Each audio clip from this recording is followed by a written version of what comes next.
Hello, guys, and welcome to the second session of the second important session जहाँ पे हम discuss करेंगे about tax loss harvesting for people who are usually doing FNO. Okay, so यहाँ पे दो strategies के बारे में मैं डिस्कस करूँगा. ठीक है, दोनों डिफरेंट स्ट्रेटजीज़ हैं, बट हो सकता है ये वीडियो आपको पॉज कर करके या बैक कर करके देखना पड़े, बिकॉज स्लाइटली कॉम्प्लिकेटेड स्ट्रेटजीज़ हैं, बट इसमें से आपके टैक्सेस बहुत ज़्यादा बच जाएंगे.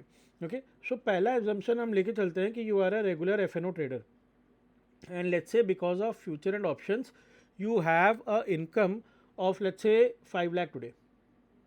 ओके, पूरे साल भर में, मतलब अप्रैल 1 से लेके अभी तक आपने 5 लाख रुपए का इनकम कर रखा है.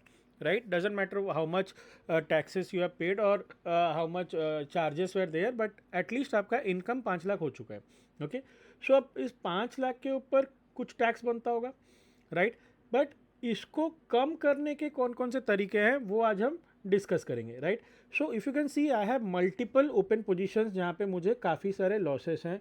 कहीं पे 1 लाख का लॉस दिखेगा, कहीं पे 47,000 का लॉस दिखेगा, कहीं पे 26,000 का लॉस दिखेगा, कहीं पे 13,500 का लॉस दिखेगा, एंड 16,000 समथिंग का एक फाइनल लॉस है. Correct, so now if you see I am much interested in couple of trades जहाँ पे अगर मैं आज के डेट पे loss book, because people who trade they know that this is not a actual loss, this is a notional loss. अगर मेरा इन्फोसिस, जैसे कि फॉर एग्जांपल लेके चलते हैं, इन्फोसिस अप्रैल 1600 का put.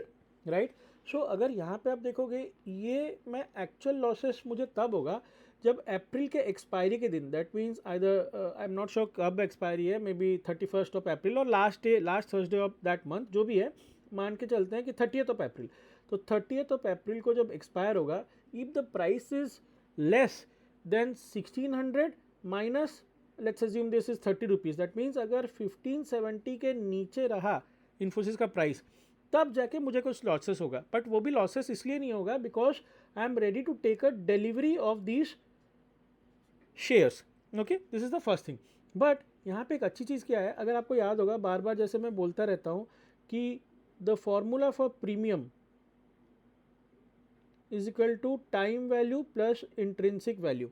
Right, in some places what you will find that because this premium is calculated from expiry to expiry, मतलब अगर मैं अप्रैल का प्रीमियम कैलकुलेट कर रहा हूँ तो मैं अप्रैल के फ्यूचर के प्राइस के साथ मोस्ट ऑफ द टाइम ये कंपैरिजन चला जाता है. इसीलिए हम क्या चीज़ के ऊपर सबसे ज़्यादा प्ले करते हैं, वी ट्राई टू प्ले जब हम इस टाइम वैल्यू के डीके या फिर थीटा के डीके को एंजॉय करते हैं, एंड वो गिरते गिरते गिरते गिरते ज़ीरो हो जाता है. Correct, let's say you have started with some time value, let's say 10 rupees का आपको प्रीमियम मिला है, we enjoy the benefits of the trade when it becomes zero. But is it ever possible that this actually becomes negative? Yes, there are many instances when this becomes negative because of the prices of future, and that is completely dependent on the pricing of future and option, which is through Black and Scholes. अगर आपको पता होगा Black and Scholes calculator, तो वहाँ पे आप जाके check कर सकते हो. But not moving into the details of this, what you can see here is for this put मैंने कब बेचा था, अगर मैं आपको दिखाऊं तो यहाँ पे मेरे कुछ इन्फोसिस के ओपन पोजीशंस हैं, इनके डेट्स होंगे. हाँ, 22 फरवरी, 23 फरवरी, 23 फरवरी, 23 फरवरी. So let's see what was the price of info, and this is the Infosys chart which I have open, and 23rd फरवरी, let me just see when is 23rd फरवरी. हाँ, I think this is 23rd फरवरी. मतलब 23rd फरवरी का अगर हम लो mark करें तो यहाँ पे लो आता है. 23rd फरवरी का लो होता है 1671 एंड हाई था 1698. मतलब अगर मोटा मोटा मान के चलूँ तो 1700 के आसपास, 1700 के आसपास का या 1680 के आसपास का प्राइस चल रहा था, तब मैंने ये पुट बेचा था. पुट क्यों बेचा था? क्योंकि मेरे बहुत सारे call options in the money हो गए थे एंड मेरे हाथ से शेयर चला गया था, तो I wanted to pick up this shares below 1600. Right, so यहाँ पे मुझे अप्रॉक्सीमेटली अगर ये देखोगे 4 पोजीशंस के ऊपर 30 रुपये का मुझे बेनिफिट है, मतलब 30 रुपये प्रीमियम मिला है मुझे, अप्रॉक्सीमेट मान के चलता हूँ 30 रुपये. Right, 30 rupees. तो अभी अगर इस मतलब 30 जब ये 1680 का चल रहा था, तब क्योंकि ये out of the money option था तो इसके ऊपर कोई IV नहीं था, इसके ऊपर सिर्फ टाइम वैल्यू था.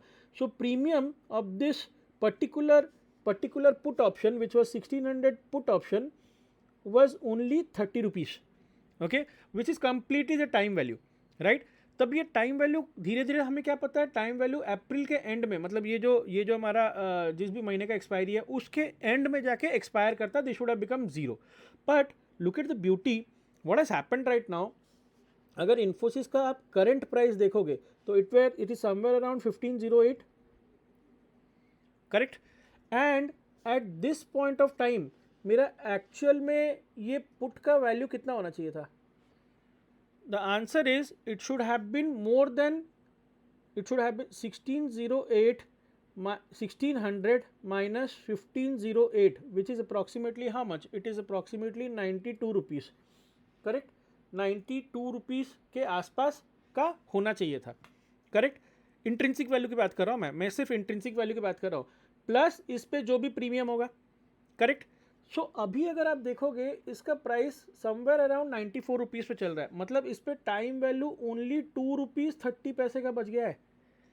तो अगर इसको मैं अभी स्क्वायर ऑफ कर देता हूँ, then also I have already enjoyed my entire time value which was in the beginning of this trade, which was approximately 29.27, which is 30 rupees के आसपास मान के चलते हैं. और ये इनफैक्ट थोड़ा कल मैं देख रहा था, आज थोड़ा सा बढ़ गया है, but yesterday it was actually negative, वो नेगेटिव में भी चला गया था उसका intrinsic value, because of the difference of buyers and sellers in the market. So now what is the beauty over here, मैं अगर इस, क्योंकि ये मैं मान के चलता हूँ ये ऑलरेडी इन द मनी हो गया है, let's assume, so I don't have to wait till the end of April. मैं अभी अगर ये लॉसेस बुक कर लेता हूँ और अप्रैल के एंड में लॉसेस बुक करूँगा, both will be same. Loss book करने का मतलब आई am not selling that I am taking the loss, but I am taking the position, मतलब मैं डिलीवरी ले लेता हूँ.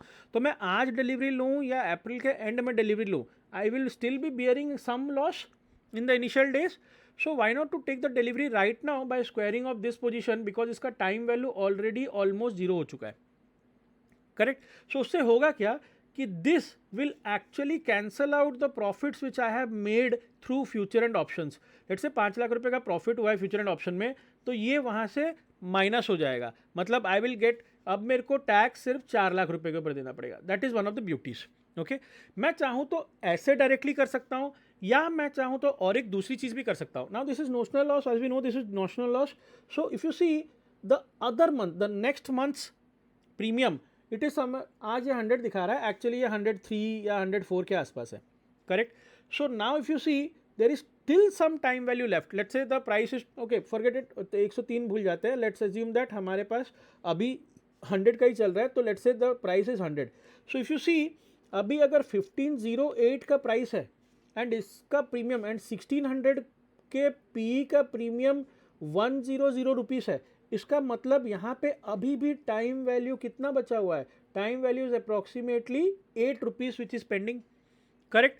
तो मैं चाहूँ तो ये लॉस बुक करके मैं डायरेक्टली शेयर्स उठा सकता हूँ, या तो मैं क्या कर सकता हूँ कि मैं इस पुट को बेच सकता हूँ. I can roll over the put to next month's put. What will happen, let say तब भी इन द मनी जाता है, तब भी वो 1600 के नीचे रहता है, I will get a benefit of ₹8 on each lot. So 8 multiplied by 4 into 400 per lot. That means I will get a benefit of 32 into 4, which is 64. I think 12,800 का 13,000 का प्रॉफिट मुझे मिलेगा. इसका मतलब मेरे हाथ में अगर शेयर का प्राइस तब भी 1508 में रहता है, तब भी मैं जब खरीदूंगा तो मेरे को 12,800 का लॉसेस कम दिखाएगा. एंड आफ्टर दैट आपको प्रोसेस तो पता ही है, हम कॉल बेचेंगे एंड कहीं ना कहीं उसमें से प्रॉफिट में निकलेंगे. But the benefit of squaring these of is actually that कि हमारे प्रॉफिट, हमारे एफ को प्रॉफिट से ये डिडक्ट हो जाएगा एंड हमें टैक्सेस कम पे देने पड़ेंगे, right. So this is one of the option. Again same theme, if I see for 2400 P, मैं यहाँ पे भी लॉस में हूँ इन हिंदुस्तान यूनिलीवर, बट इसमें मैं पुट नहीं बेच सकता, ये पुट नहीं बेच सकता. क्यों? क्योंकि हिंदुस्तान यूनिलीवर का मे का जो पुट है वो अभी तक ओपन नहीं हुआ है एंड इसमें अभी तक थोड़ा बहुत, अगर आप देखोगे इसका टाइम वैल्यू नेगेटिव में चल रहा है, जिससे कि मुझे पुट बेचना ज़्यादा बेटर रहता है. लेकिन अगर मैं अभी शेयर भी खरीद लेता हूँ, then also I will enjoy a benefit, because if you see the last traded price is somewhere around 130. तो 2400 से मैं 130 माइनस कर दूँ तो it is becoming how much, it is actually becoming 2270, correct. But if you see the price of Hindustan Unilever is itself at a discount which is 2256, मतलब हर lot पे time value इसका -14 पे चल रहा है. That means here it will be beneficial to pick up the shares rather than selling the put option. I am sure ये थोड़ा सा कॉम्प्लिकेटेड है, समझ में नहीं आया होगा. And at the same time तो आप रोक रोक के बार बार समझ के हैंड टू हैंड कैलकुलेट करके ये चीज़ मैथमेटिकली समझ सकते हो. जिन लोगों का फ्यूचर एंड ऑप्शंस में ये डिस्कस रिस्क मैनेजमेंट डिस्कस नहीं हुआ है, don't worry, it will be discussed.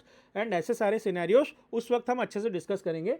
But the point is ये 26,000 भी मेरे उस लॉसेस से, वो मेरे उस प्रॉफिट से, जो मान के चलते हैं कि मेरा 5 लाख का प्रॉफिट है, तो ये भी वहाँ से कम जाएगा. Similarly you can do this for all the F&O trades which are currently running at a negative, which is currently the profit and loss is in negative. तो इससे होगा क्या कि जो भी आपका इस साल का F&O का बेनिफिट है वो कम दिखेगा एंड एट द बुक्स में कम दिखेगा, and at the same time इसके ऊपर आपको टैक्सेस भी कम करने पड़ेंगे. So these are few strategies in particularly F&O जिसको आप यूज़ करके, क्योंकि ये जो नोशनल लॉस है, मान के चलो अभी 1 लाख रुपए का लॉस है, करेक्ट, आपने ये पुट को अगर बेच दिया एट द एंड ऑफ अप्रैल, अगर ये 1600 के ऊपर चला जाता है, अगर इन्फोसिस का प्राइस 1600 के ऊपर चला जाता है, तो ऑब्वियसली ये तो रिकवर हो ही जाएगा, but at the same time profit भी बहुत अच्छा बन जाएगा. So don't worry about this notional losses, you just have to figure out which strategy is best applicable at what time, because ये जो losses है ये कहीं ना कहीं अगले मंथ या अगले के, भगवान की दया रही तो इमीडिएटली अगले मंथ रिकवर हो जाएगा, प्रॉफिट में निकल जाएंगे, या कुछ दिनों में निकल जाएंगे, because these are good shares.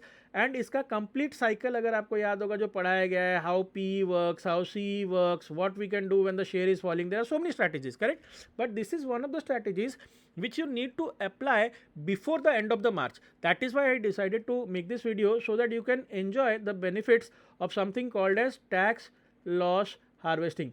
The tax loss harvesting part 1 was very simple, it was just for simple shares, but ऐसे complicated scenarios में भी आप बहुत अच्छा taxes बचा सकते हो. I was calculating that taxes can reduce up to 60 to 70% given these things when applied in the right way. Okay, so ये वीडियो आप बार बार रोक के देख सकते हो. Thank you so much for watching this videos. If you like our content then please do share, like and recommend these things to your friends and family. Thank you so much.